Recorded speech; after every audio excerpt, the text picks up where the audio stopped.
Demi seragam sekolah anak, seorang pria asal Kabupaten Pesawaran nekat melakukan aksi curas di gerai ATM ini. Aksinya berhasil diungkap polisi dalam waktu kurang dari sepekan.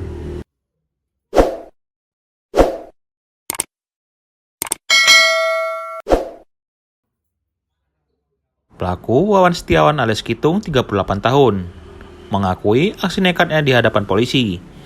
Ia berdalih, perampokan yang dilakukannya karena tak sanggup memenuhi kebutuhan sekolah anaknya yang akan masuk tahun ajaran baru. Aksi ini terjadi pada Minggu malam 13 Juli 2025. Korban, remaja perempuan 18 tahun bernama Nastiti Wening Sarewendari, sedang menjaga gerai ATM ini di Pakuan Wanasari, Gading Rejo, Prengsewu. Wawan datang bersama rekannya Dimas Anjanuddin alias Nasib. Keduanya berpura-pura hendak menarik uang 20 juta, lalu Wawan masuk ke dalam gerai dan mengancam korban dengan pisau. Saat korban mencoba mempertahankan ponselnya, pelaku menyerang dengan senjata tajam. Korban mengalami luka parah di kepala, lengan, dan kaki, serta gigi yang patah akibat serangan brutal tersebut. Saat ini, Wawan mendekam di sel tahanan Mapolsek Gading Rejo bersama dua tersangka lainnya, Dimas dan Arisman, yang diduga sebagai penadah.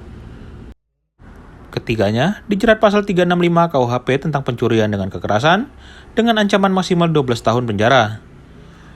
Polisi menegaskan aksi kriminal dengan dalih apapun tidak bisa dibenarkan, terlebih mengorbankan keselamatan orang lain.